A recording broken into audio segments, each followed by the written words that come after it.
Good evening, everyone. I'd like to reconvene the Board of Supervisors meeting for July 1st. Just to let everyone know, we did not have a closed meeting, so we will be going straight into public comment. Anyone wishing to speak, please be recognized. When you come up to the mic, please give us your name and your district.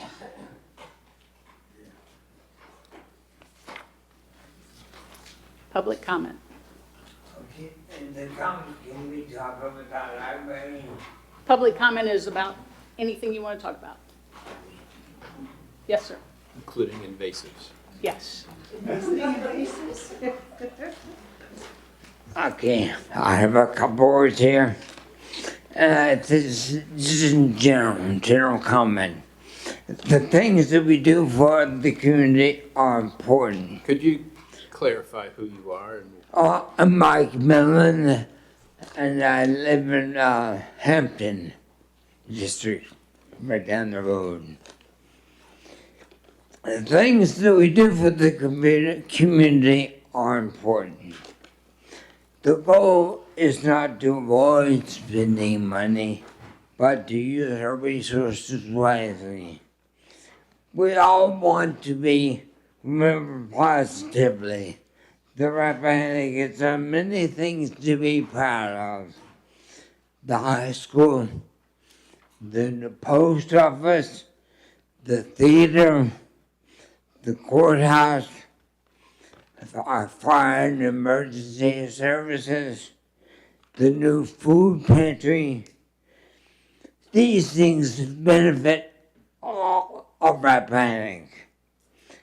It's important to serve all of our citizens, not just those that can easily pay. The library is a top contributor to the uniter of the county's fabric. It should receive support equal to its contribution. Thank you.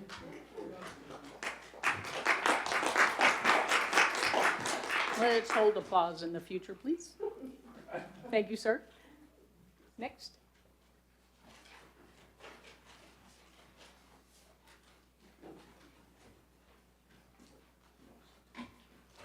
My name is Karen Hunt, Jackson District. I grew up in a house full of books where reading was encouraged. When I was very young, a key memory for me was my weekly visits to my small local library in Vienna. My family didn't have a lot of money, things were pretty tight, and the library offered movies and children's activities. Of course, we got to choose books afterwards to bring home to read. My father would take my brothers and me almost every weekend. It was a highlight moment from my childhood. I love our Rappahannock Library. I appreciate Amanda, Sharon, Connie, Jerry Ann, and the great volunteers who are a wealth of information and general positivity. We have a very broad range of people who live in the county, and our library is especially important for those without access to other resources. It offers a wide variety of programs across the age spectrum. It provides computers and internet access for those who need it. This is particularly important for young children, teenagers, and some of our more mature community members, although Amanda and the rest of the staff want to reach the entire population and they want to serve everyone. It is also a place to hold community gatherings, and those spaces are especially important in a small community like ours. Under Amanda's leadership, she, Sharon, Connie, Jerry Ann, and the great volunteers have expanded programming. They are serving more patrons than when I first discovered the Rappahannock Library more than 20 years ago. The demand for popular programs often exceeds capacity, like it did recently with the petting zoo. I was one community member who advocated for the library to stay where it is. I am thrilled it will be, and I am excited about the expansion project. I would ask the Board of Supervisors to recognize how important the library is to the community, especially those who may come from a less privileged background, as I did. I urge the board to support the expansion project and find ways to work with library staff to help our library find the funding it needs for expansion. The library is for everyone. It is one of the few places that serves the entire population, and it is especially important in a smaller community like Rappahannock. Thank you. Thank you. Oh, come on. Anyone else? Yes, me.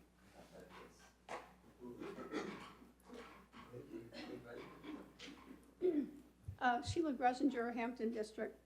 I'm delighted that we're going to be hearing about the library. A couple of weeks ago, I wrote a commentary, put it in the Rappahannock News, saying how important the library is. And I know the library has some funding at this point, and I'm sure they do have the capability of funding. I'm sure the state and federal, there are funds available as well. However, I think if people will think about the Rappahannock Pantry, when they started theirs, it was John Anderson who came up with the idea of one Rappahannock. The food pantry is essential to our county. The library is an essential heart of our county as well. And so I would hope that in discussions that go forward, that there will be people who will step up and support a one Rappahannock for our public library. Thank you. Thank you.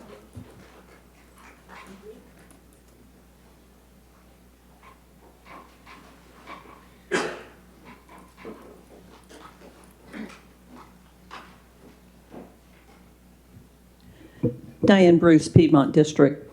Good for the library. I remember when Rawl got more money in the budget than the library did. It's true. I'm particularly interested in a report on the courthouse. I'm not familiar with what's been going on in any kind of committee meetings or anything like that. And so when we get to that point tonight on the agenda, I know we won't be allowed to say anything, but I hope that we can be brought up to date on the progress that's being made, where we're going. I hope we don't have a courthouse that looks like the food pantry. I love the food pantry. I don't like the design. That's kind of where I thought the first proposed courthouse was going, was a design that's not really fitting with what we have here in the town. So thank you for your service, and kind of give us an update when we get to that point, if you would, please. Thank you. Thank you.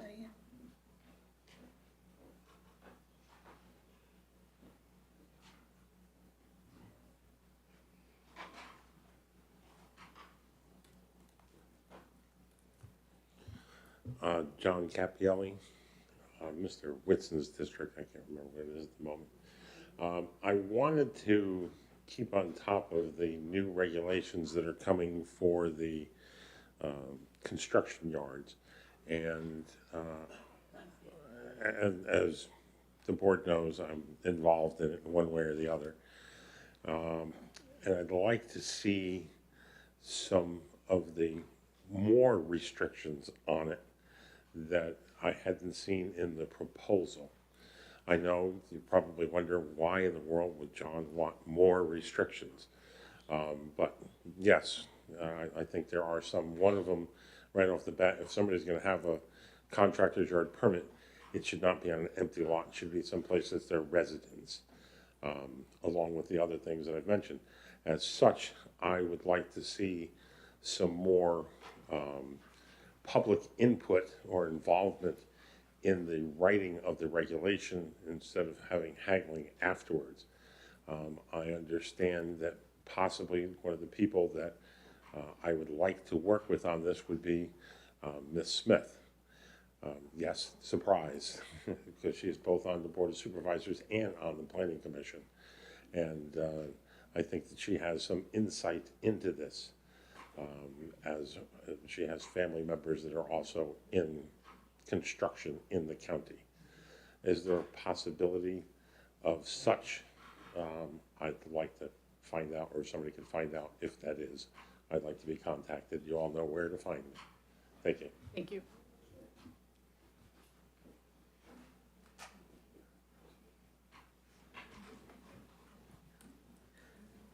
Hi, I'm Steph Ritter, and I'm from the Wakefield District. And while I realize I'm not a disinterested party with regard to this, I just want to say that there's been a lot of work that's been put into the redesign of the library. And I think that they started with a design that wasn't going to work very well, and that they've come up with something that is really a workable design and will actually make the building much nicer. So just thought I'd put that in. Thank you.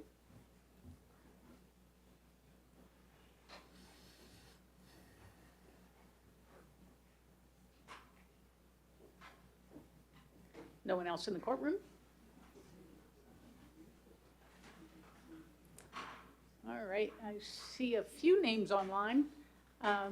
If you wish to speak during public comment, please raise your Zoom hand.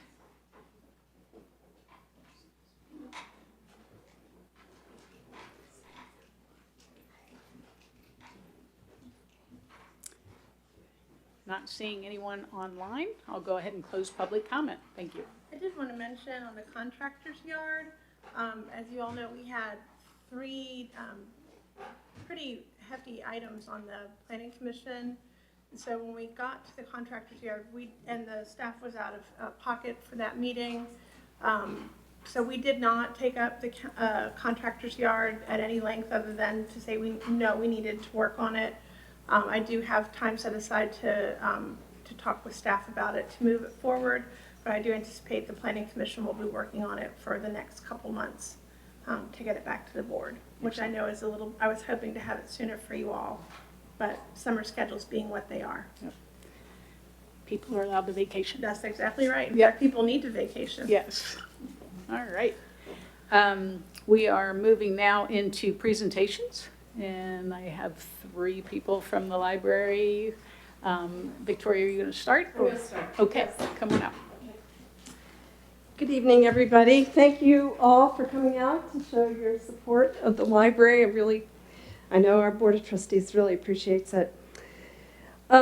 So just briefly, I wanted to kind of summarize what has transpired over the last few years because we have a new board member, and there also may be members of the public who haven't really been keeping up with what has transpired. So, and I'm Victoria Fortuna. I'm in Stonewall, and I'm the president of the Library Board of Trustees. So the current building opened in 1991 and has been functioning fairly well for all these years. However, it is now 33 years old. In 2017, the library received a $1 million bequest from the Rudisill estate. And that sort of kicked off the idea that maybe we could do something and improve the library facility. In 2018, when I joined the Library Board of Trustees, there was an expansion committee formed to discuss what exactly we wanted to do. Would we just kind of nibble around the edges and spruce it up, or would we try to make an effort to offer something bigger to our community? And over the year and a half, we made a decision that, yes, indeed, we wanted to try to do something a bit more for the community. The facility was used quite a lot, and at that point, we were the only conference room available to citizens at no cost.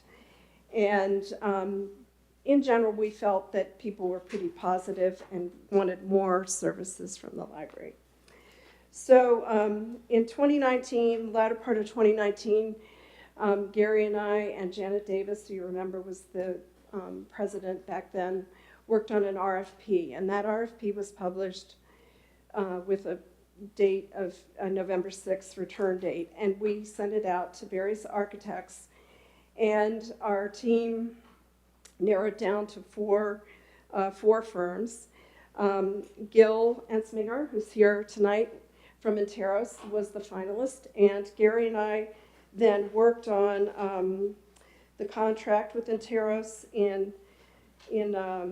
from 2019 to about February of 2021. You might remember there was something that happened in 2020. And also, we also lost our librarian, our head librarian, David Schaefer, the library director left, so we also recruited our new library director, Amanda Weekly. So then In June 2021, after Gil came on board, we received a grant from the PATH Foundation. Thank you, PATH Foundation. And we designed a survey, and that survey was available to all patrons and citizens of Rappahannock County. And when that came back, it became very clear to us that indeed there was a need for more services, particularly adult programming, a teen space. Right now our teen space consists of 2 bookcases and a beanbag chair. There is no place in the county for teens to gather in a safe place after school. That's a neutral space. Also, children, we have our early literacy programs are very well attended, often to full capacity. There are many more things that we could do to get kids off to Right Start to supplement what the school is already doing. But during the summers, we're now offering STEAM programs and all kinds of, rhinoceros and petting zoos and just, the sky's the limit, basically. And a lot of that has been supported by our dear friends of the library, offering their money that they raised during the course of the year to help us with that. But there's only so much we can do with the facility that we have. We cannot really expand beyond what we're doing now. We're trying our best, and but the facility is now 33 years old. We've had a number of things come up. We had 2 major failures in our HVAC system. Fortunately, Gary had the foresight to purchase some insurance that offset some of the costs. But again, Friends of the Library stepped in and offered some money to help us cover that expense. Other things have happened over the course of the year. Water issues with the restrooms. We've had a floor go bad from water coming in. We've had soffit issues. We've had roof issues. The facility is now old, and it's an asset of the county, and we need to support it, and we need to upgrade it. So in December 2021, we got our first design from Interos, and we, as a board, it sort of ticked all the boxes that came out of the survey, and was more than double the size of the library. The problem is we have a very narrow site, and it would have required a huge amount of site work, and it also kind of loomed over the site. So we were not, as a board, very happy with it. And it would have been quite expensive. That was the other thing. So we took a pause, and we thought, well, maybe there's some other things we could explore. For example, Mr. Acre had approached us on a number of occasions about possibly moving the library over into Rush River 2. However, the board determined that a ground lease situation wasn't something that was appropriate or would have a general support of the community. And we also contacted adjacent landowners and across the way to see if there were some things that we could work out. Maybe we could get some additional land so that we could build a much larger facility, but that we did not hear back from the landowners, and so we decided that we had to go back to the drawing board. So then around September 2023, when John joined, he made a huge effort in kind of consolidating all of our thoughts about what was really necessary and what we could do on the site itself. And also Gary did contribute a nice kind of composite design to that gave us some food for thought.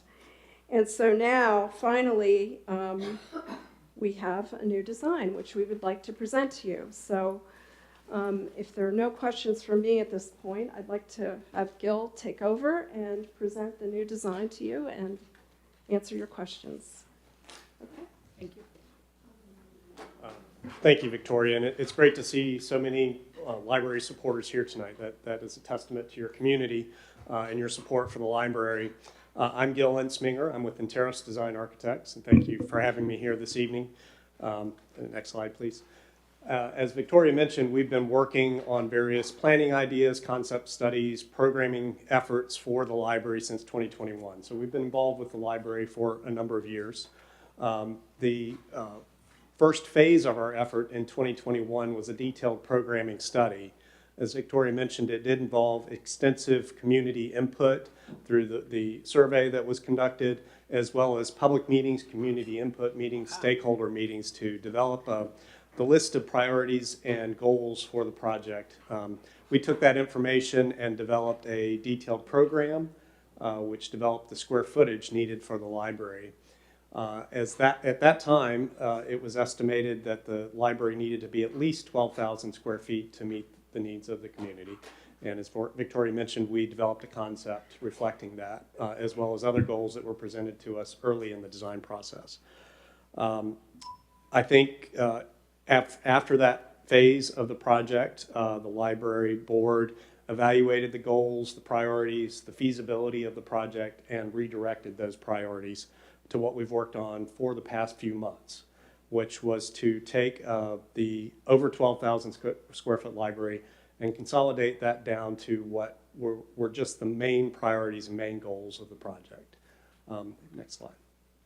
So this is a list of square footages comparing existing uses to existing square footage in the existing building to proposed square footage. And in thinking about the priorities for the project, it really boiled down to three main categories. It was additional meeting space and program space, creating some flexible program space that will allow larger group meetings to occur at the same time as smaller group meetings or children's activities or teen activities, to really make it a hub of activity for the community where all types of activities could come together in one building. It was also to expand the children's area, to create really a powerful, inspiring, exciting children's area for the community, and to create a designated, dedicated teen space for the community. And whatever else from the program that we developed in 2021, that 12,000 square feet, whatever we could achieve in the building while still achieving those other goals, and trying to get the program area down to about 9,000 square feet or so was what we boiled it down to. So you can see in this slide, we have elements that are kind of the entry zone, the circulation desk, kind of your arrival point in the library. Currently, that's about 380 square feet. The new building, that's about 1,123. The meeting space component, which combines the large community room with other study rooms and flexible meeting rooms. Currently, that's about 668 square feet. We're more than doubled that now to around 1,600 square feet of space. The adult area expanded slightly from 2,300 square feet roughly to 2,932 square feet. And as you can see in the slide, the children's area is almost 3 times the size, 567 square feet currently. We're proposing a plan with 1,595 square feet for the children's area. The young adult space, which is essentially non-existent in the library right now. It's a corner with some shelving in it. That's roughly around 100 square feet. We're proposing a dedicated independent teen area of about 442 square feet. The staff area grew slightly. They're in very compressed space right now for staff. That did grow a little bit also. And then with the larger building, larger facility, there's just other gross building area for walls, mechanical space, those sorts of spaces that hold up the building and support the functions of the building. About 386 square feet now, and we've got about 835 in the proposed plan. So the main floor, the first floor of the building, the existing library is around 5,000 square feet, and we've come up with a plan that's total gross square footage for the first floor, 9,300 square feet. With the expansion, well, in the existing building, there is a basement area, which right now is just mainly storage and mechanical space. That's about 1,400 square feet. And with the expansion to the west of the building, we have the first floor extending out above grade where there is space for a basement, which could be future use for other functions for the county or the library. So the total basement area in the proposed plan is 3,775. In our current plan, that's not finished space, it's just shell space for some other purpose in the future. Next slide. So this plan shows the floor plan. If you can see the kind of red dashed line on either wing of that central access point there, and then on the other side, that red line designates the extent of the existing building. So as you can see, we're expanding out to the east and west of the existing library, essentially taking the gable ends of the building and extruding them out and creating a cross gable on both ends to form the new library space. The front entry remains in the same location. We are taking that front colonnade on the front portico of the building and enclosing that with a glass enclosure to create comfortable seating area for the adult area. We're creating a new handicapped accessible entry terrace on the front of the building that would have an integrated handicapped accessible ramp and a more inviting approach into the building.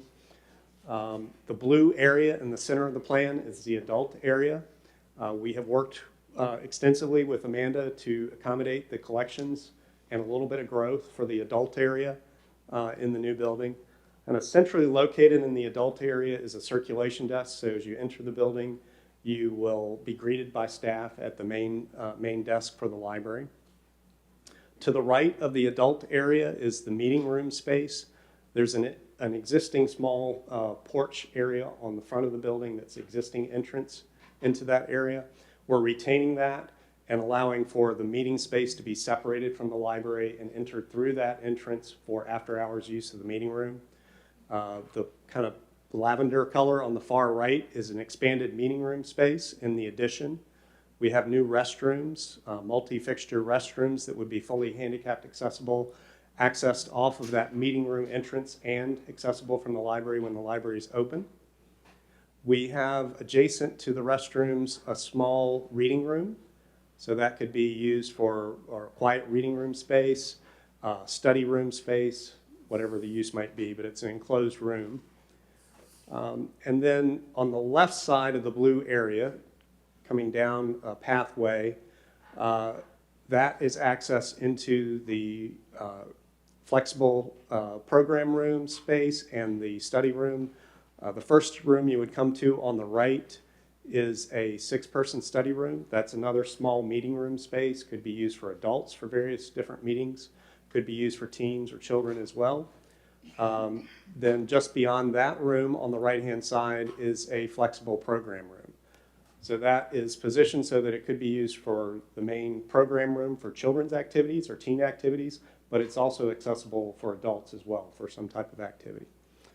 The orange area on the left side of that hallway, or the bottom side of this plan, is the staff area. So as I mentioned, the staff area has expanded slightly. We have room for 3 staff or volunteers and a main open workroom space, kind of their main circulation workroom. And then we have a branch manager's office, a small break area, and staff restroom off of that space. From that staff area, there's a window that looks into the teen space. So from that staff workroom, they have very good visibility into the teen area for observation purposes. The purple area directly across from the staff area is the designated teen space. So they have their own space. They can call their own. It's appropriately designed for teens. It feels like a teen space, but it still has good observation from the staff areas. And then the green area on the very end is the new children's area. That's all in the addition, expanded space. It has zones within that space for small children, slightly older children. The furniture and shelving is positioned to designate those zones within that space. And on the very end of that, in that curved area, is an open space for interactive play or small story time activities within the children's area. Also on the exterior, kind of wrapping around the building, is a walkway that would lead to outdoor activity space. You may know that the library backs up to a fairly large hill. So we're building in terrace seating into that hill, and creating that entire hill area is potentially outdoor activity space. So you could have movie nights, you could have a concert, you could have whatever, with people sitting on the lawns, and then terrace seating with the back wall of the library as a backdrop for that those functions. And then off of the activity room, kind of in that central area of those outdoor spaces, is another program space that may be used for messy outdoor activities associated with the flexible program room. And then the children's area also has access into a kind of a designated children's activity space on the outside as well. Okay, next slide. This plan just shows the extent of the basement. Again, that same red dashed line designates the separation between the existing building basement and the expansion basement. That would have an entrance that could be accessible at grade from the exterior parking lot. And as I mentioned, currently that's unfinished space for the library. Okay, next slide. So this aerial view just shows you the existing conditions of the library. And we're trying to retain as much of that as possible and limit the amount of site disturbance and alterations to the site while still accommodating some new parking that would be required and the expansion of the building and outdoor space that we need. Next slide. And then this plan view shows proposed conceptual site plan. Again, you can see those red dashed lines that mark the existing building on that interior part of that plan, and then the two additions on either side that expand the gable roofs of the building. Keeping the front parking area more or less as it is with modest modifications for the new entrance plaza on the front. And then we're proposing some additional parking that would expand into the county-owned lot to the southwest of the building. That brown block up on the upper left-hand corner, that's the book barn? That's the book barn, yes. That would remain as is. Okay, and next slide. And so this image shows a rendering of what the exterior of the building could look like. So as I mentioned, we're retaining the original architecture of the building intact. We are enclosing that front portico and a glass enclosure to create additional seating area for the adult area, that new entry terrace on the front of the building, and you'll see in another image a handicap ramp off to the right-hand side of that. On the left is the expansion for the staff area and the children's area, and then on the right is the expansion for the meeting room space. Next. More at-level grade view of the building, front of the building, keeping the original architecture intact and creating additions that are compatible and sympathetic to the original building. Next slide. And this is a view kind of as you would approach coming up the drive and up to that upper level of parking in front of the library, that curved, rounded window bay off of the children's area, and the new gable roofs enclosing the addition. Next. And from the other angle, seeing the gable roof expansion of the meeting room space from this angle. And you can maybe see on the right-hand side of that terrace is an integrated ramp, so it blends in and fits into the overall terrace view. Okay, next slide. And this is a view from the rear of the building looking at that amphitheater seating space. The hill would be almost flush with that wall on the backside of this seating area, and that lawn would slope up to create additional lawn seating, blankets, lounge chairs, those sorts of things. Next slide. And this is a view potentially of what the interior could look like. We're trying to create a very lively, welcoming, warm interior for the adult area. This is what you would see as you walk into the library from the vestibule, that main desk being your place to be greeted as you enter the library. New lighting, new ceiling, new finishes throughout the building. Next. Slightly different angle. You can see the word youth. That leads towards the activity rooms, teen area and children's area. Next slide. And then an angle looking back through the adult area. The opening on the far right is the opening that would lead to the meeting room space. Next slide. And this looks back towards the front of the building, showing that glass enclosure and the existing front portico, creating comfortable seating space with a lot of natural light, kind of a place to read and relax and people watch while you're in the library. Okay, next slide. And this is the seating area at the back side of the adult area. So this would be on the back of the building where the outdoor amphitheater space is. So trying to create a comfortable adult reading room space there as well. Next slide. And this just looks down the pathway leading to the meeting room space. You can see the reading room there on the right. The blue box is that enclosed reading room space. Next slide. And this looks from the meeting room back to the adult area. The restrooms would be on the right, and the door on the left there would be your separate entry for meeting room access after hours. Next slide. And this is a view inside the meeting room space. There would be kind of a main presentation wall with integrated audio-visual systems. On the far left wall is a kitchenette space so that if there is a type of event where you need some sort of catering function, you have a table lay or a counter layout space there for the meeting room. How many will that hold? It's about 75, I think. Could be closer to 100. Next slide. Another view of that meeting room space. And then this is looking down towards the activity room and children's area, and we'll just sort of walk down that corridor in the next few slides. View into the activity room. So we're trying to make that less of a corridor and more of a fun space. The wall on the left might be a kind of glass marker boards for interactive collaborative activities. And then the activity room would have built-in storage, plumbing, electrical capacity for multiple different types of activities. Next slide. And this looks into that 6-person group study room or meeting room space.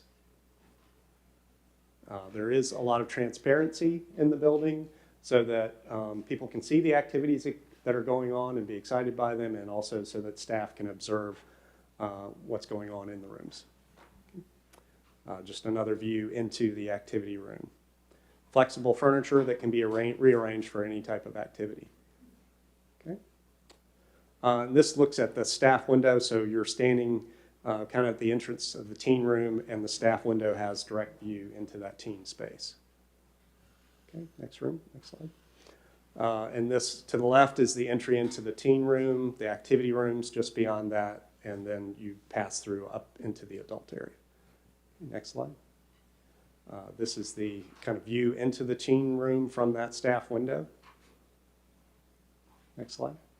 And this is within the teen room looking back. So they have their teen collection, place for audio-visual. There would be place for computers use in that space, as well as comfortable seating and study table seating. Okay, next. The family restroom is directly to the left in this slide, so it's conveniently located to the children's area. Next slide. And this is the entry into the children's space. So really trying to create a fun, vibrant children's area with that focal point at the very end in that circular interactive play space and story time area. Next slide. This is just more images showing the children's collection. As I mentioned, we're using the furniture to designate different zones within that space for activities.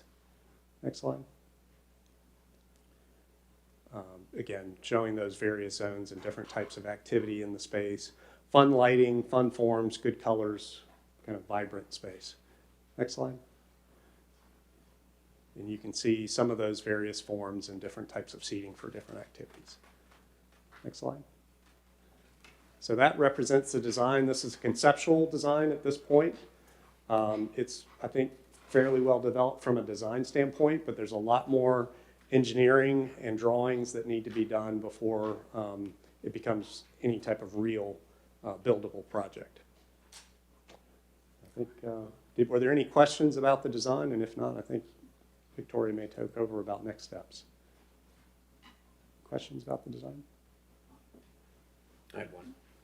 Okay. The door to the meeting space is that accessible today? Is there stairs? What is it? We will need to have an accessible ramp into the meeting room, whether it's a modification of that existing entrance or there would be a second means of egress from that room because of the capacity of the room.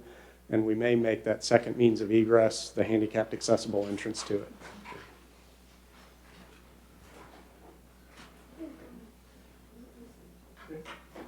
So say something. John Beardsley from the Wakefield District. I'm on the Board of Trustees and chairing the Expansion Committee. I just thought I'd add a few things.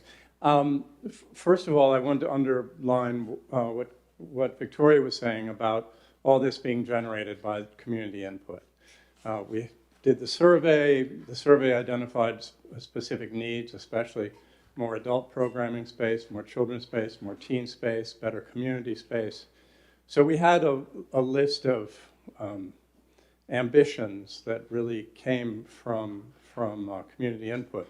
And then that was all filtered through the library staff, who kind of created a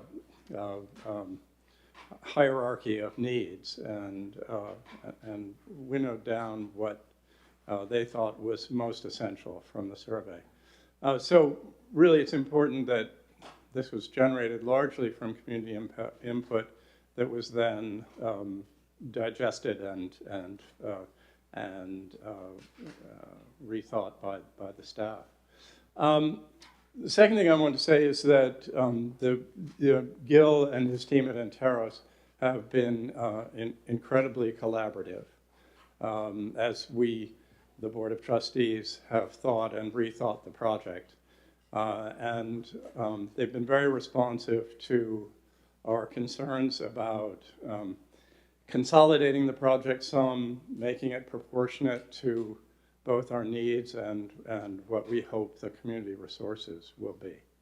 And Anteros has provided us with a much more developed conceptual design set of conceptual design renderings than you would ordinarily expect at this stage. And I think that's been really helpful to us to see what the place might look like, but also helpful to you and helpful to the community to begin to visualize how much we might be able to achieve within a fairly limited footprint. So thank you to Gil and his staff for providing us with so much detailed information at this point. The third thing I want to say is that I think the design we've come up with, or that Gil and his staff have come up with, is really very respectful of the existing building. It retains the existing facade for the most part, just by changing it by enclosing the portico. But it doesn't change the roof line. It enlarges windows in the wings, but not in the facade. So I think it's quite respectful of the building as is, and that I think will go some distance toward encouraging community acceptance of the project. At the same time, I think it really improves the building dramatically. The windows will be bigger. It'll admit there will be much more natural light. That children's room with the bay window will face west and take advantage of the view. So I think it does a lot to improve the existing building and improve its relationship to the site, especially taking advantage of the view and natural light. And then finally, I just want to reiterate that I think the building, this proposed building, as we see it now, is proportionate to what we need. And I hope it's proportionate to what the community and the county might be willing to support. Thank you. Thanks. I looked briefly on the website and I didn't see the surveys on there. Could you all recirculate the surveys so I can refresh my memory about how they were executed and what they showed? The committee is, yeah. I think it is. Is it still on the website? It should still be on the Okay, website. if you could let me know where to find it, just shoot me an email or attach it in the If email is all I'm You asking. go under, Thanks, okay. I appreciate it. Amanda will take I it. know you've presented it before, but it's been a while, so I would just like to refresh my memory. I have to tell you, I don't hear a great hue and cry in the community for a new library. I will say that I love libraries. I was a library kid growing up. I never won very many prizes growing up, but I can tell you I did win during the summer reading program of probably 1979. I won a copy of Caddy Woodlong at my local library at Hockessin, Delaware, and I have pictures to prove it at my house that I found the other week. That was a real fun blast from the past. I volunteered at that library in the children's section. I volunteered at this library and I volunteered at my library when I lived in Washington, Pennsylvania. It was a beautiful big library because it was a beautiful big community. It had an actual city, had multiple high schools. I volunteered at this library when it was in the old town hall. If you can believe that, our library, I don't know who all remembers. Peter and Diane, you all probably remember when it was in the old town hall. Fawn, you remember when it was in, Hank, you remember. Jen, you might remember when it was in the old town hall. It was busting at the seams before we moved into that building 33 years ago. And I worked at the new library when it was built 33 years ago with the then librarian, Nikki, and her last name escapes me. But that was a big deal for this small community. I understand we have wants and needs. I hope that we can pull this together to where it is something that we need. But I have to tell you, I think it's a very ambitious approach you're taking. And how long is the library going to be closed for to execute this? Well, it's hard to be precise at this point because, we haven't undertaken any detailed plans, but we estimate, with Gil's help, that it would probably need to be closed for a year. So our plans would be to house 1 year. Our plans would be to house the books and to provide service similar to what we did during COVID for that period of time. And we would be able to use the book barn, and we would probably maybe think of renting trailers or something like that to store the other items that would not fit in the book barn. Yeah. And do you anticipate you would need additional staff for a library of this size? I know you had concerns with staff that didn't want to be left alone in your library at your current size previously. Right. So I look at an increased footprint like this, double the size, and I wonder what the long-term staff and facilities implications are. Well, we, at this point, again, we're kind of far out, but we would estimate that there would be an additional need for one additional person at this time. Mainly because of the programming and the other items.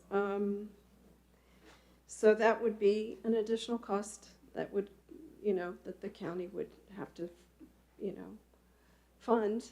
It would be something that we would put in our budget request to the Board of Supervisors. I don't know if you want me to get into all that, but, there's some other things, like utilities, for example. We have, obviously, it's a larger space. The current space is not efficient. It might be a wash or it might be slightly more. It's really hard to tell at this point. We have repairs and maintenance. Currently, our repairs and maintenance is budgeted about $12,000 a year, but again, our friends at the library have been helping us, and so has our insurance with some of those items. I anticipate with a brand new building, it would probably be something less than that. We would probably, there's equipment, but that would probably, be included in the overall development of the budget for the overall development of the library. And we would have like ongoing costs of cleaning and stuff like that, and that would be marginal. It's not like a huge amount of money to clean. If space is doubled, I would think they'd want to charge twice as much. Well, they're not charging very much now, are they? What are they charging? Do you remember? I would anticipate that to go up. Yeah. Probably near twice as much. Yeah. Yeah. But it's not much to begin with. It's certainly not material. Would be immaterial. And I mean, I look at that project, I'm estimating off the top of my head, it's probably a $20 million project, right? Oh, no. No? Oh, no. No, we estimate that we will probably need to raise $5 million for the project. You think that's a $5 million project? Yes, we do. And that's based on Gil's best estimate at this time. It will probably take us 3 to 4 years to raise the money. We intend to raise as much money as we possibly can for the project. I would just say, I think the right at first glance, and I just looked at this today because it was just posted today, which is unfortunate that more people didn't have a chance to see it on board docs before it was posted at 11 o'clock today. But I think you should take down the book barn and move the parking spaces up, because I think having parking spaces on that incline down the hill, you're going to have problems. So either people are going to be going too fast, or people will back out into somebody coming on. But you can rebuild an accessory building like the book barn very easily somewhere else, or move the book barn. But I would get those parking spaces out of the way. Move them up to be level with the library. Well, we'll take that under advisement. Anyway, really our next steps are to hire a fundraising consultant, and we would enter into an RFP. First, we would draft that RFP and publish it, and then we would hire someone. We've talked with friends, and we may apply for a grant to hire that person, because we do not have the expertise. We have some expertise on the Board of Trustees, but we really will need somebody to run the fundraising effort. And again,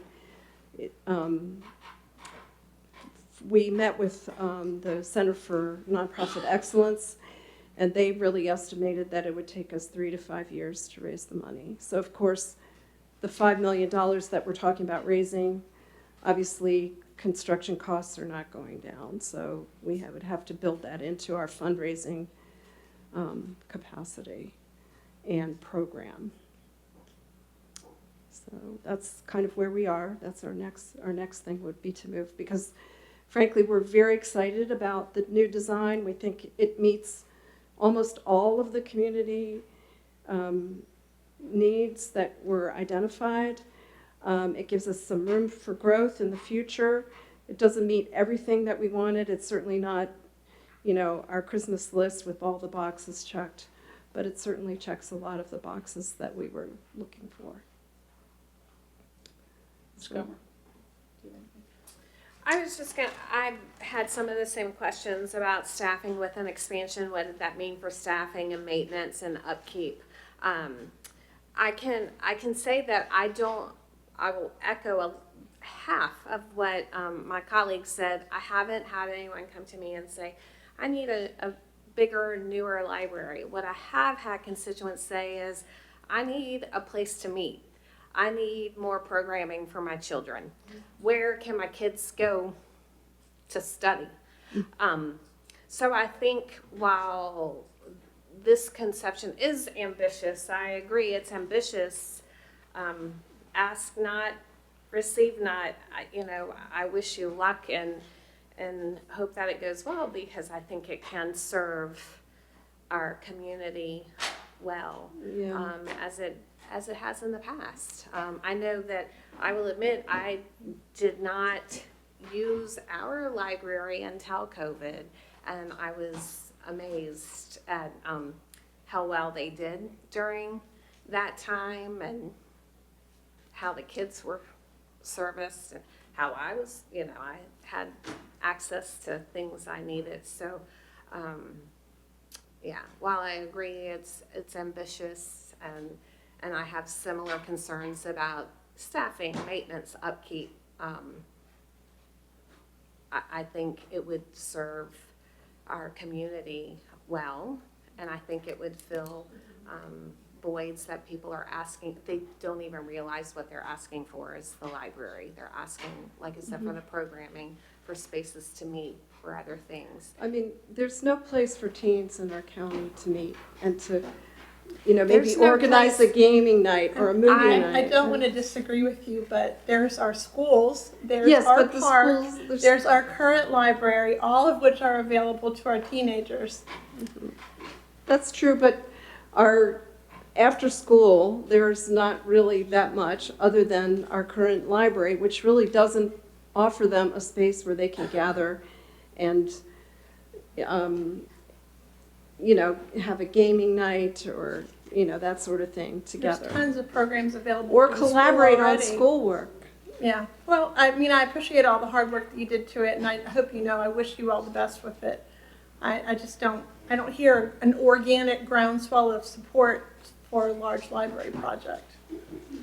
If I may, just to follow up on what Donna said, you really hit on the difference between a traditional library and a contemporary library. Traditional libraries were repositories for books, where you went and checked out books. Contemporary libraries are really community centers. They're places where people go to meet, to have meetings, to participate in activities, and they are places where community organizations collaborate.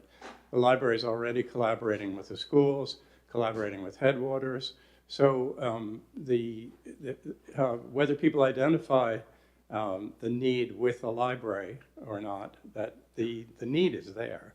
And I think as people come to recognize libraries as community activity spaces, as program spaces, as much as spaces to check out books, they will identify that the need in the community is something that can be met by a newly envisioned library that's a community center.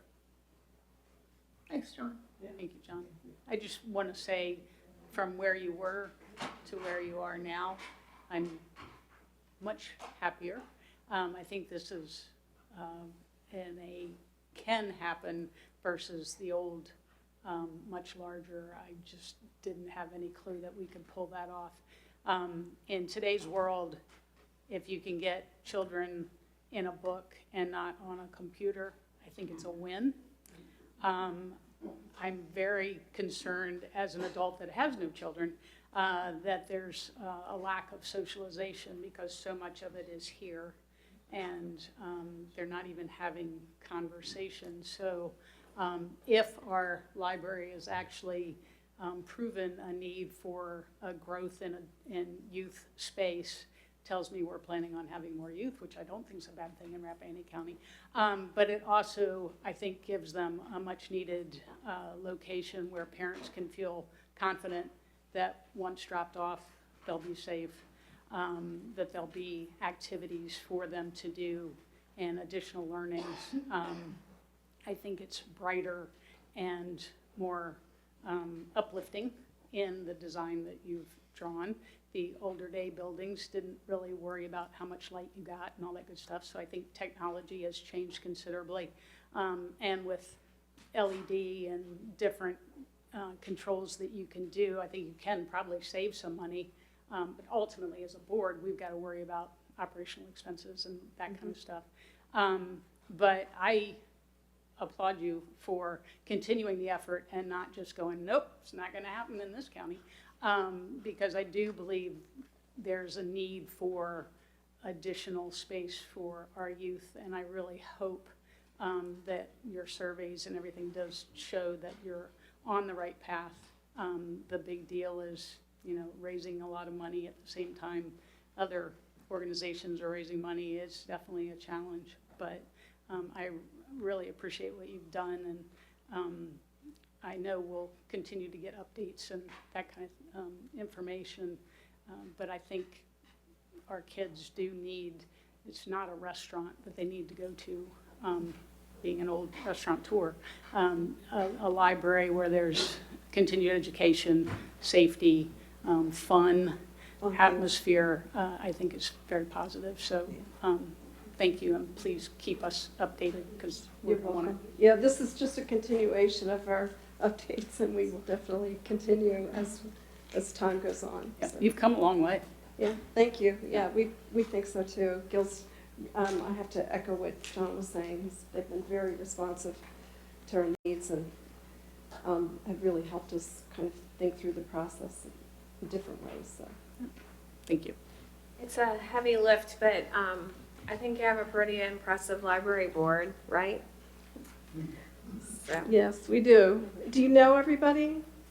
I know I of think most we everyone. No, Jen and Patty and How about if Kit. everybody You wanna stands, stand that up? would be helpful. Yep. And Maureen and John and Judy over there and Randy. And yeah, Yep. everybody. Thank you. So, okay, well, thanks. Any other questions? Just thanks again for all your hard work. You're welcome. Thank you. Thank you.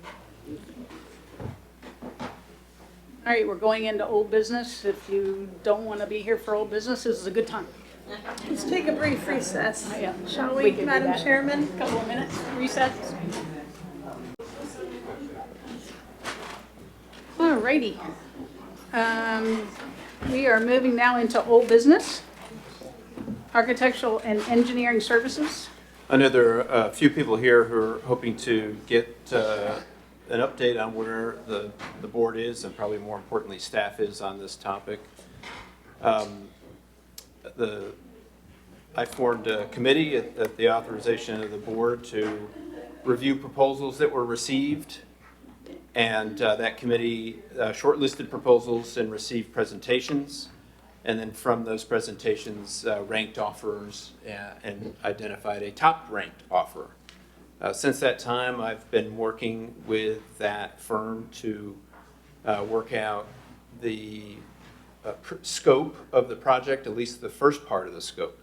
And I say that because where the community is left off, there is no preferred concept. There are some conceptual ideas to include building a new building for a courthouse and expanding this building in some way. And so until that is nailed down, you really can't jump into the design process that iteratively gets more detailed until you get to a point where you have documents that can be bid. So I've been working with the architectural firm to nail down a detailed scope for the first phase of work, which would be to pick up the programming, which spaces you need and how big and how many you need, that was done so far, and review it and check it against with all of the stakeholders and the most recent information from the board and the judges to confirm it is solid, and then from there to develop two concepts, one standalone, one an expansion. And that scope envisions that the architect would work with a planning committee as envisioned by the state court facility guidelines, with routine reports to the Board of Supervisors and the community. Ultimately, presenting the two concepts and ultimately select the board with input from the community would select one of those concepts, which would then drive forward through the normal design process and cycle, which is preliminary design, schematic design, design development, construction documents, and then a project ready to bid, which is a long process. But before we get to there, we need to get to the first part. The terms and conditions of such an agreement can be based on a number of different things, but the AIA, American Institute of Architects, has form contracts, which are great, but they nearly all localities will modify them to make sure that they are appropriate for their community, and we are no different. And so right now we are in the process of reviewing those detailed terms and conditions and negotiating those that wording with the architectural firm. I shared with the board that in past closed meetings, they've seen some of these preliminary documents, that at this point, I don't think it would damage their negotiating strategy to reveal the name of the top-ranked firm. And so if it's okay with you, I'd be happy to do that. I think people want to know. I think they do. And so At least that, 2 people. and let me back up and say that in Virginia, we select professional services through a process called competitive negotiation. It's not a bid. It's not who does it for the lowest dollar. It's who is shown that they are the best fit for our project, have the right skills and the right fit for our community. And so once we rank those offerers, which we've done, we seek to negotiate a contract with that top-ranked firm. And if we are successful, we have a contract, we have an architect, and we move forward. If we are unsuccessful with that negotiation, we part ways and we move on to ranked firm number 2. So we are still working with ranked firm number 1. It's not been contentious.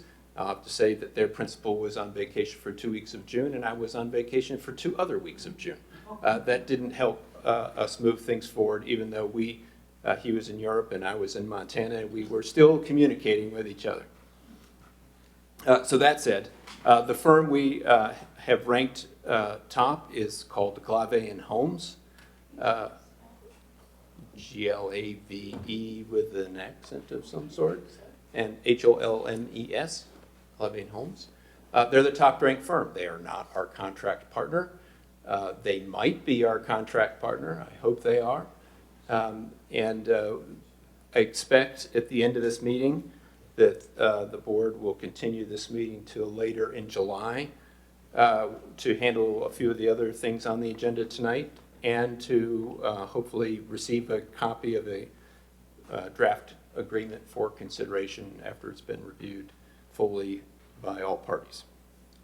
And board members have any questions, I'll try to answer them. I don't have a question. I do have a comment. I just want folks to know that, I mean, to my mind, August of last year, we were in a really good spot with this project, in that we heard from stakeholders in a meeting. I wasn't able to make that meeting, but I have watched that meeting several times.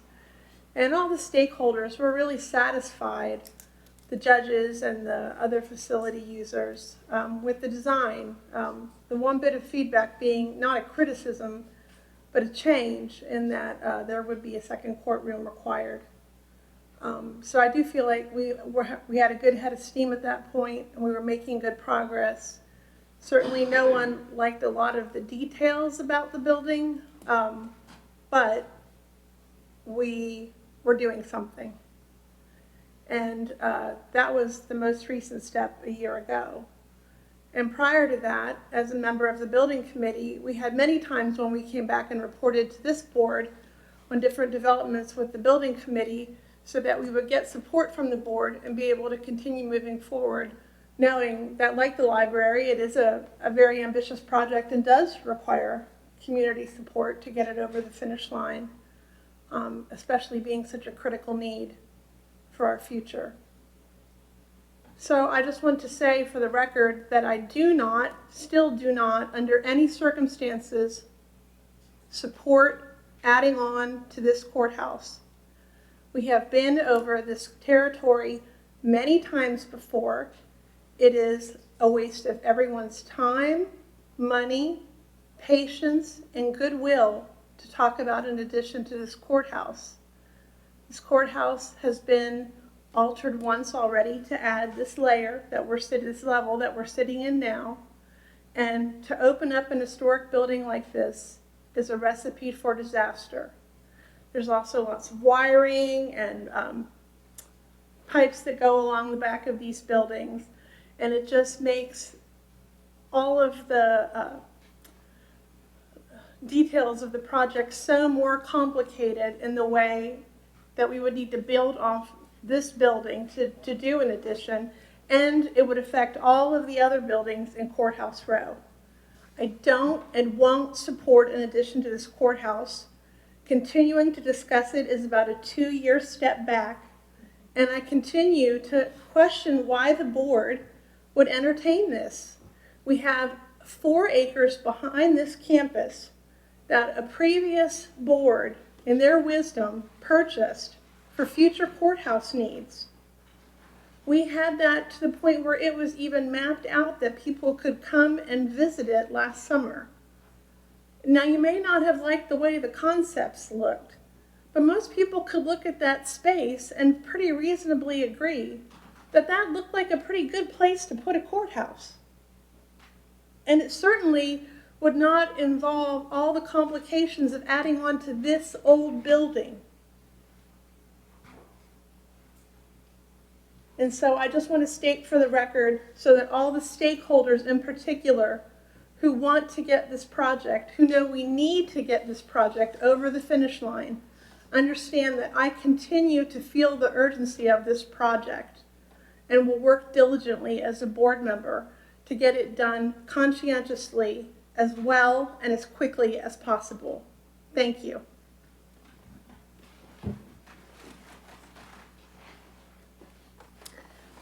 I'll just say that as of right now, I want to be clear, no one, to me, while I've been on this board, we have not been presented with any plans to add on to this courthouse. That's not to say they won't be presented, but the company, I do also want to, just for the record, and stop me if I'm saying something incorrect, Mr. Curry, the company, our first ranked firm, they have done, if you research them, they have done a number of historic buildings. So I am sure, I am hopeful, I'll rephrase that, I am hopeful that the recommendations that they come back with will be exemplary, and I am confident, and my colleagues, that we will move this along and make good decisions regarding the courthouse, continuing to involve and hear from all stakeholders. But yeah, if you all, for where we are now, I'm not speaking about what has happened prior to January 2024. Where we are now, we're negotiating a contract with our top-ranked firm. That is where we are right now. And again, I encourage you, Google them and look at the historic buildings that they have done. For me, the Jefferson Hotel in Richmond was, that's a pretty impressive building. So anyway, I just wanted to add that. I didn't want anyone to think any plans from Glave and Holmes has been presented to us as of yet. I was speaking about previous building committee work and work with previous design company. I Which, understand. if you'd like to be brought up to speed on that, I'm sure that I or any of the previous, well, I can't say, did you dismiss the building committee? No, you weren't on the board yet. No, I So wasn't. everybody before. would probably be happy to meet with you. And I'm up to speed. I was just clarifying that as of January 2024 and now, clarifying this step. This step is identifying the top-ranked firm. But you're in favor of pursuing an addition to the courthouse? No, ma'am. I did not say that But at all. you're in favor of examining an addition to the courthouse? I'm in favor of examining what Glave and Holmes, if we enter this contract with them, what they present to us, and then making the best decision we can at that time. And you want a 2-option proposal, one of which will be the addition and one of which will be new construction? I want the proposal that they give us. That's a very simple question. You want a 2-option proposal, one of which is an addition to the building and one of which is a new courthouse, correct? I think what Ms. Smith is trying to say is she's against any addition. So she is just looking for us to say whether we're going to entertain an addition or not. I believe that's your, Entertaining is a nice word. We're going to pay for the work to review whether or not we want to add on a new addition. whatever this board votes to do, yes, we will do. I understand that. Okay. We're a board. Yes. We work as a board. That's what I was theoretically trying to at get least. at. But I do want to know, are we expending our energy, taking a giant step back 2 years and reviewing 2 options? Or are we at least keeping it within a year and saying we're only going to review 1 option in the new courthouse? I'm not sure we can even say the one option would be a year. Which would be an on-site, So not attached to At the this risk building. of talking when I really shouldn't, I'm going to. The scope of the first phase is 15 weeks. So I want to make that clear. So that's where the conceptual work is 15 weeks. My understanding, listening to the 5 board members, is that the 2 concept scope is recognizing that many people, many citizens came forward and expressed that they didn't understand why you can't just add to the courthouse. And so I think there's value in running that concept to ground. If it's possible to do it without damaging the historical fabric of this building and the functionality of Court Row, that'll be borne out. If it is not possible, that'll be borne out. If doing it will cost 10 times more money, that will be borne out. The community, the 5 board members, anybody else who wants to look in from outside our community can see an objective review of adding to this building or building alone. And if one is clearly superior, it will rise to the top, and we will have spent 15 weeks going through that process to provide the community with those answers. Thank you. So we're going for 2 options. It has said all along in support of new or expanded Rappahannock County Courthouse. That agenda item has been consistent. So yes. Any other discussion on the What's courthouse? the price differential between 1 How option would and we 2 know? options? We haven't even I would think gotten people there would yet. want to know. We I definitely think that's wanna where know. we're headed. That's what And the I new think company that's is what for. people will see. But just to give an estimate is twice as time consuming if you're giving 2 options. This is as large as it is. I assume, and assume's a bad word, that most of the citizens in our county would want us to do our due diligence before we vote to spend millions of dollars. But we did that with the building committee for many years. And we didn't get forward with the building committee, and now hopefully this board will get forward.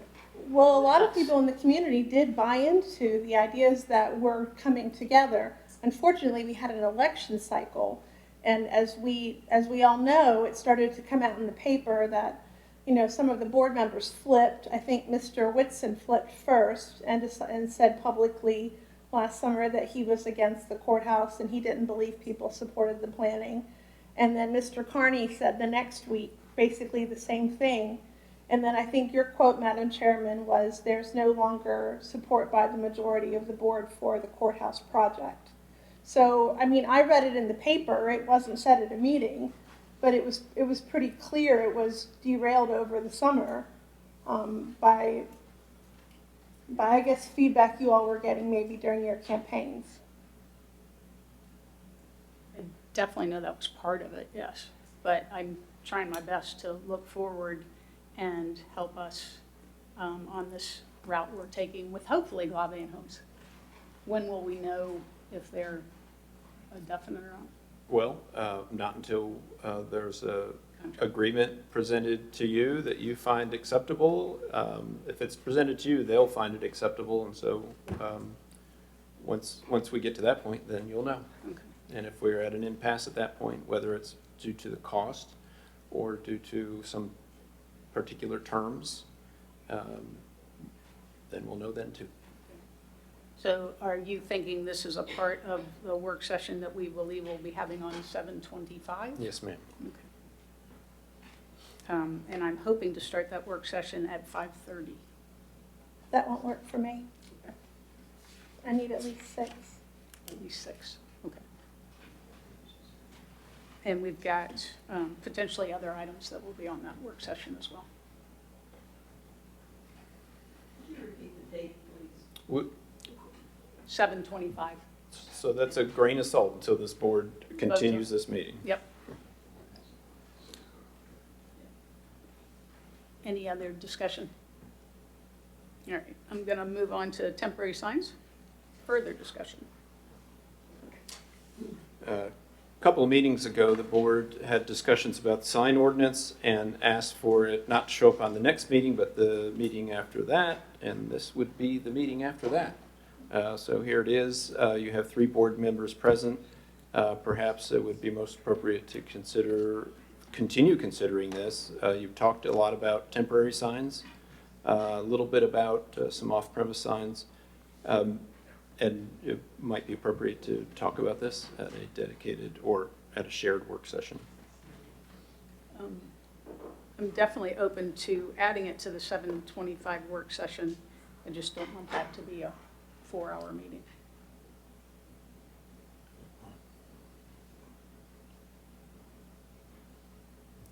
Can't help you there. Yeah, I guess you can't.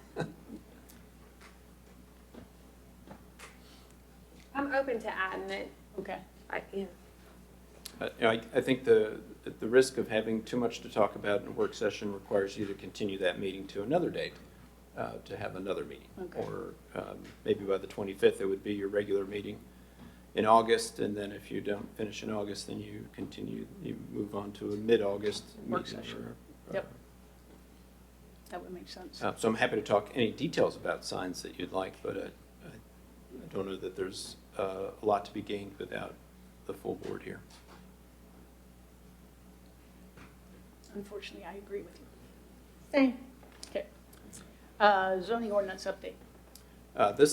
When the board last talked about this, there was a hope that perhaps there would be a mid-May work session. That did not happen, and June's come and gone, and so this is still hanging out there. And it's my recommendation that you set aside some time to do this. The land use area is getting to have a lot of open topics. As you heard Ms. Smith earlier in the meeting, the Planning Commission is working on the contractors' yards. She's brought to them also discussions about some of the lodging uses.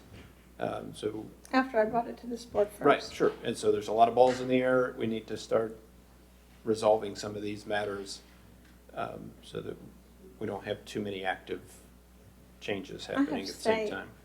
As we get further down the road with this, and I mean, this latest rewrite, I know when we started down this road, I have to say I kind of agree with Karen and others I've heard from. We had not intended this to be a top to bottom makeover of the zoning ordinance. But when I look at what's in process and see all the red ink, it gives me a lot of heartburn. And I have to say more and more, I agree with people in the community that say we should just make the code change requirements and leave the form in place and make changes as needed to the items that are of import to the county. Like some of the ones we've discussed, like major minor site plans, like civil penalties, transient lodging, contractor's yard, some of the things that the Planning Commission has kicked around lately. I understand the anxiety that people have. I have it too, because I think, we didn't think this was going to be a total rewrite. But when you see that much editing, and the fact that they didn't do specifically what I know I asked them to do, which was track changes, that's not the way we do things in Rappahannock. And people want to see what changes have been made, and they want to be able to follow where the changes came from and connect the dots. And frankly, without a working document like that, it gives me great pause where this project is headed.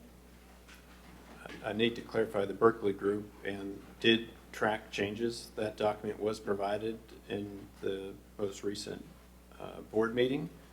the changes that I've made on top of them was on a clean document as opposed to the document that looked like a Christmas tree, so they could be seen. But I don't want the press to report that Berkeley Group did not track changes. They did. The documents have been provided. I think Chris, who ran the project in the meeting, said they started tracking changes and he had his own working document, but it wasn't tracked in the way we traditionally track things, like when we redid the comp plan. They are there. They're tracked.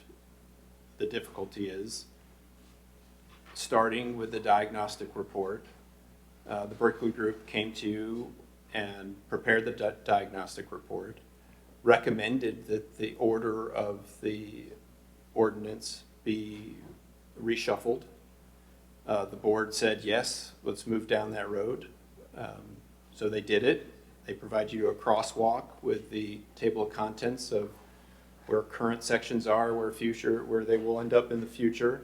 And the nature of moving everything around from one section to another in a track changes document causes everything to become changed.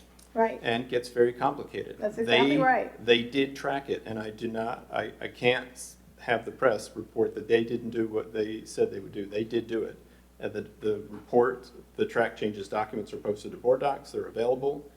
I think they're very difficult to see. They're very difficult to see what's changed because of the nature of things moving around. And that is the nature of the beast. At the last meeting we talked about this, I asked the board, do you want to proceed with this? Because it's a waste of a lot of time and effort if we don't want to do this. And I'm just as happy to not do it if you don't want to do it. Well, I don't want to repeat the same thing as I said in the library session, but I don't hear a groundswell of support for these changes. In fact, from the people that are most concerned about the sanctity of our zoning ordinance, I hear a lot of concern that things are moving too much too fast. And from other counties that have been in our position that did a comprehensive rewrite, sometimes something will get overlooked that you had in there before and not folded back in. And then at the least opportune moment, you find out something didn't go your way. If I understand correctly, the state, making sure we're in line with the state was probably paramount, kind of at the top level. And I don't know where we've gotten. So, the state code always prevails. Right. But So I think wasn't the Berkeley Group tasked with? They provided you with a report. They showed you where you did or didn't. And in addition to that, they recommended that the organization change, and the board said, yes, let's do that. Let's do that. Let's not change the substantive things like who can do what where, because we're not really sure that we have full faith in your company yet to mess around with that sort of thing. But we think relative to the structure of the document, the ordinance chapter, and some of these other specialty areas that have been discussed several times in meetings, that we do want to move forward with that. Now, if the board doesn't want to do that, it's just time lost. The current ordinance is still codified. It's on the books, or it's on the internet. Right. And you just throw away everything that's been done so far, pull out the little pieces, and try to incorporate them to the current ordinance you have. Yeah, But I mean, I know those decisions this is a are new important conversation, and need but to happen. Again, I see this sitting. I don't think there's a lot of support for it, and frankly, I want to get it done. And if being code compliant and making the changes that we all can agree are important are what we should be shooting for, instead of a crosswalk that theoretically was a revision that was going to make it easier, but it turns out is only making it more complicated, I think we should acknowledge that and pull off the Band-Aid and move on. I know this is maybe news to my fellow peers because I haven't really talked to you outside of a meeting about this, but this is important to get done. I understand that the Berkeley Group probably wants to get this done as well and is awaiting direction from us. So think about it. And let me know what people tell you. But I hear about it a lot on the Planning Commission. And from people that I know, everybody loves this county.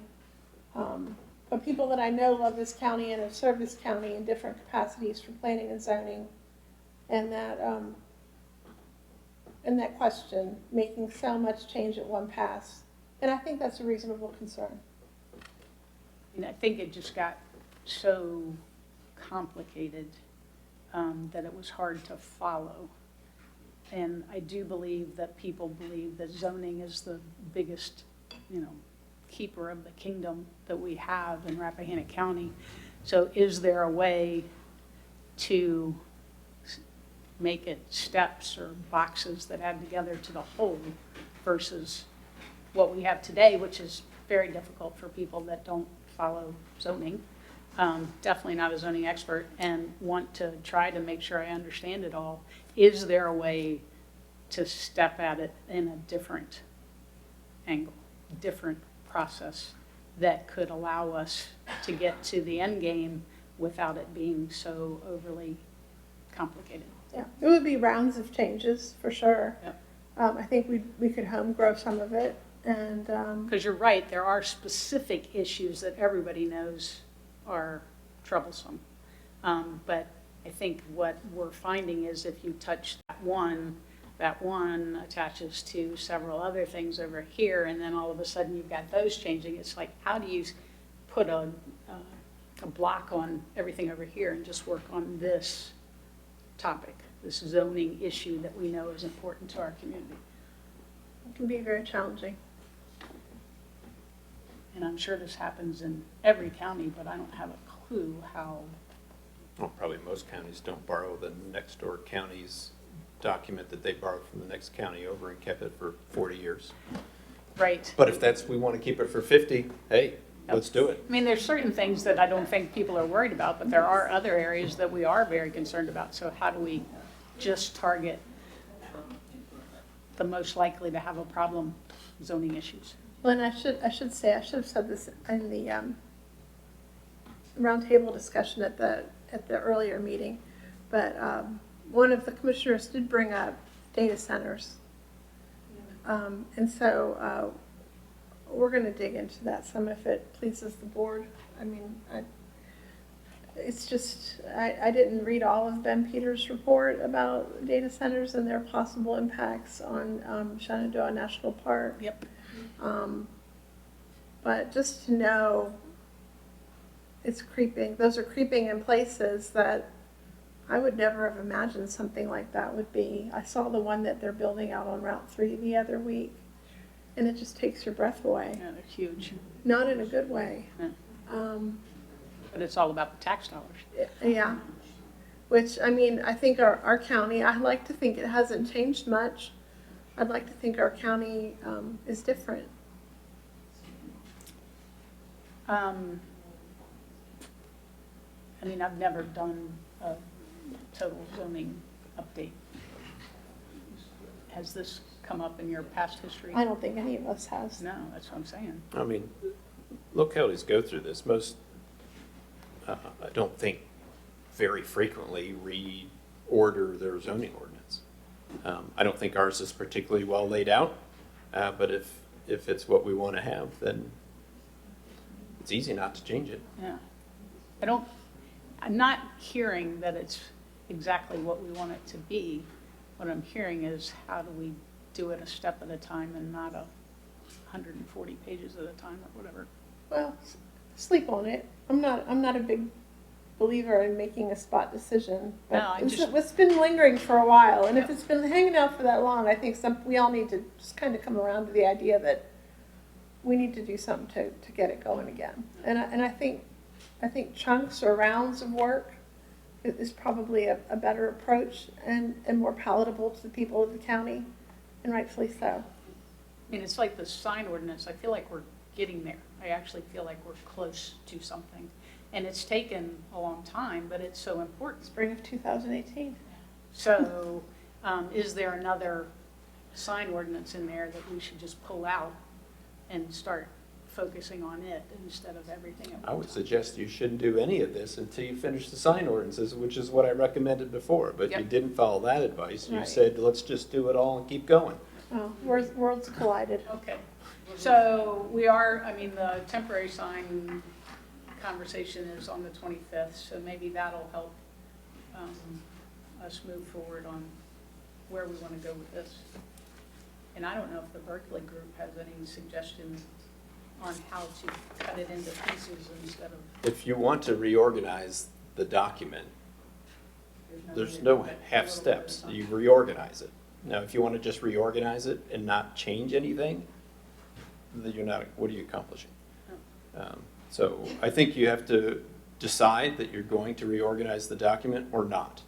And if you're not, you throw this away, and then you just focus on the different small areas and try to fit them in the best you can. You find the problems with the current ordinance with process and procedure. We talked a lot about process and procedure, trying to make it more transparent, make sure people understand how the document works or doesn't work, make sure that the process is as defensible as possible, and you try to work on those sorts of things one at a time, rather than trying to fix all the process and procedure and organization at once. That sounds like a possibility. All right, so you're thinking we'll recess until the 25th? Can I say one thing real quick? And this is sort of another swipe at the roundtable discussion from earlier today. And thank you to Rosa Crocker for reminding me via email. I would be remiss if I did not mention the sad passing of former chief at Company 1, Roger Roach. Roger Roach was the longtime chief at that company, and he was probably the chief when I moved here in the 80s, and he saved my life on more than one occasion as a teenager. I think I've mentioned his name in meetings before. So just deepest condolences to his family and friends, and sincere thanks for his many years of service and care for the people of Rappahannock County. Thank you. I'm just to wrap up the zoning ordinance item, I'm doing nothing Correct. on this ever again until the board says, please do something. That's Gotcha. correct. Just to make that clear. Okay. And Could you put that on the courthouse too? if we have time, that will come up on 7:25, but I'm not sure we're going to have time. So recess. If the board's inclined to do so, you could have a motion to continue this meeting to July 25th of 2024 at 6 o'clock in this room, courthouse. So moved. Do I have a second? Second it. Thank you. All those in favor say aye. Aye. Aye. Ms. Comer, I don't know that I heard you. Aye. Thank you. I said it. Okay. My problem. Sorry. Okay, thank you very much. Thank you, everybody.